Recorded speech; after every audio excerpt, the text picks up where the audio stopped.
Hello everyone, it is I, Fable, your new best friend. I'm recording even more since I kind of have nothing to do and it's raining right now, which sucks because I wanted to go outside, look at stuff and work in the yard, but I can't, so I'm stuck at home.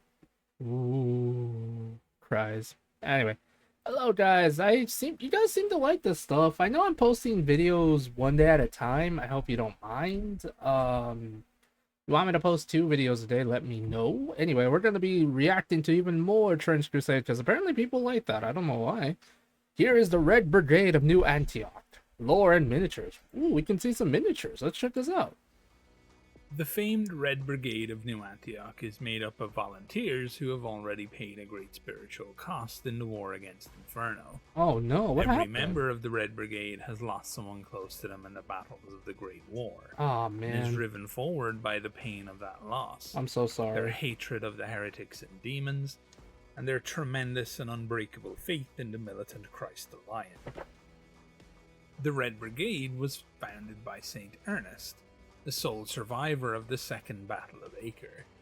It was at Acre that St. Ernest marched alongside his brother Wilhelm to face the hordes of the Hezarach Berengar, and it was at Acre where Wilhelm fell. Witnessing his brother cut down by the forces of Satan, Ernest hacked and sliced his way to his brother's body, donning his blood-stained helmet and screaming holy curses at his enemies as he returned to the fight. As he drove his sword through the cancerous heart of the final heretic, and the beating of his own finally subsided in his ears, he heard only the strangled screams of the mortally wounded, the braying of the demonic beasts too brutalized to stand, and the cawing of the carrion birds eager to feast on the human and the heathen alike. Oh dear. Of all the forces from both sides who had marched to war that day, only Ernest still stood. Damn. Seeing no other reason to have avoided joining Wilhelm in death, Ernest saw it as divine will, an ordained miracle by the Almighty himself. Ernest gathered up his brother's armor and returned to New Antioch, a prayer on his lips for his brother's soul for every step of the journey home. Ah, damn, dude. As he drew closer to New Antioch and thought further about surviving such impossible odds, his resolve grew. The Lord had given him something special, a means to truly understand the nature of war, the pain of loss, the empty hollowness of once soft memories now hardened by anguish. The Almighty had granted him the gift of grief. As his brother, whom he loved, had been taken from him, so he would take from the armies of hell. Every heretic he encountered would be killed, every demon destroyed, and where hell laid delicate plans to murder the innocent and assault the weak, Ernest would be there to thwart them. His every Not gonna lie, that sounds kind of cool though, but a little sad given the fact that he's just like, I have been given the gift of grief. Now I will make sure you understand my pain. thought, effort, and action from that moment his brother was taken from him to the moment he joined him again would be possessed of a singular divine focus. Upon his arrival at New Jeez, my Antioch, dude. he began recruiting volunteers for his vendetta. As a gifted orator driven by the anguish of his loss, Ernest soon gathered a following of many other bereaved soldiers like himself. Thus, the first Red Brigade was formed, and Ernest led his unofficial warband into the no man's land on the hunt for heretics, through ambush and deep strikes at the vulnerable enemy supply lines.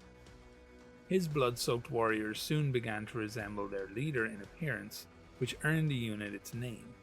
Their skill and cunning on the battlefield caught the attention of the throne of New Antioch, and the Red Brigade was recognized as an official unit in the ducal armed forces. Under Ernest's leadership, it was as if the Red Brigade Okay, not gonna lie, I kind of like these models. They look really cool. Look at them. Look at these minis. They're cool looking. They have bayonet charges and everything. This is cool. I like was a them. weapon wielded by the very hand of God, as they utterly destroyed any heretic warband they found. The soldiers of the Red Brigade turned the burning flames of their grief and loss into victory, exulting always in the grace of the Lord, and thanking him for the chance to avenge their fallen comrades. When they found their quarry, they would wait until the perfect moment before assaulting, springing a trap with such vicious deceit that nothing could escape from it. Soon, the presence of the Red Brigade was felt all along the heretic supply lines in the no man's land, as Ernest and his blood-soaked troop would emerge from the fog and the dusty sands like spectres on the breeze, slaughtering their enemies. Since establishing itself as a force to be reckoned with, capable of success in the face of its steepest challenges, the Red Brigade has been used as the personal special operations force by the Duke of New Antioch. Oh. They will take on the bloodiest possible missions, where the odds are stacked against them, as they know that regular units would fail if given such tasks. All Red Brigade soldiers are volunteers, and they must bring the recruiting officer a piece of kit tarnished with the blood of their fallen comrades as proof of their right to serve, a blood pledge, as the soldiers in the brigade are known. Every soldier in New Antioch is aware of the pain that leads another on the path to the Red Brigade, and as such no one would dare to sully the memory of the fallen by seeking entry without knowing the sting of true anguish. As a unit under the command of the Duke, the Red Brigade is granted many privileges while garrisoned within the city, in addition to arms and provisions from the city's stores.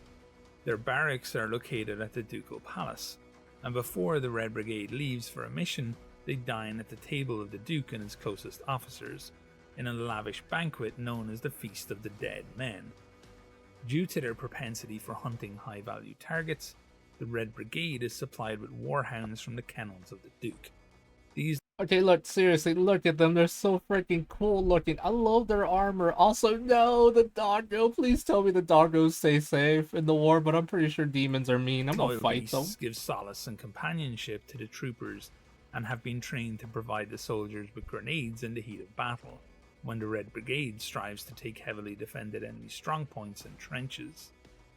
Malanos, wolfhounds, and mastiffs are particularly popular, and much loved by the soldiery of the unit. Please keep On the the doggos battlefield, safe, the guys. brigade operates deep behind enemy lines and takes on missions such as cutting supply lines, strikes aimed to eliminate senior heretic commanders, and surprise assaults on elite formations on the march. They even operate in the parts of the no man's land claimed by the Iron Sultanate, much to the chagrin of the Sublime Gate. The brigade has even struck at the domains of Beelzebub around the cursed city of Ekron. Holy crap. They live off the land, seeking no noble patrons, and trusting only in God and the Duke. The Red Brigade are a grim and silent unit, haunted by their losses and long patrols in enemy territory. Often yearning to be reunited with their lost ones, they are willing to accept missions where death is almost certain. This self-destructive attitude chafes many members of the clergy, who do not condone the existence of the unit, as suicide is a mortal sin. However, the brigade has proven itself to be so useful to the Duke that the red armoured troops have seen continuous service for decades. After each fray, it is the task of the quartermaster of the brigade to gather the arms and red armour of the fallen and redistribute it so new recruits will have a real, tangible link to the brigade. But when faced with a battle where the commander of the brigade sees there is no hope of survival, it is customary to dispatch one of their soldiers back to New Antioch in order to notify the Duke of the unit's demise. Damn. This messenger is chosen by drawing lots, and the selected soldier takes the dog tags of the entire unit back to the home of all our hopes, to be hung from the walls of the Chapel of Remembrance, there to join the thousands that have given their lives for the brigade before. The last member of the brigade then asks for a personal audience with the ruling duke or duchess. The traditional greeting in such circumstances by the survivor is as follows: "The Red Brigade has fallen," to which the ruler of New Antioch solemnly answers, "And the Red Brigade will rise anew." And thus the recruitment of the new Red Brigade commences, and the cycle of violence, revenge, and blood begins once more. Damn, dude. Not gonna lie, I kind of would want to make army of the Red Brigade. This sounds cool. They sound cool, and they kind of fit an idea I had for like Warhammer. But you know what? I'm gonna do it. If I ever get into miniatures, I want to get the Red Brigade as miniatures. It's gonna sound beast. Alright, guys, if you like this kind of content, do let me know. Like, comment, and subscribe. All that good stuff. I will be acting more today, so please enjoy. Bye.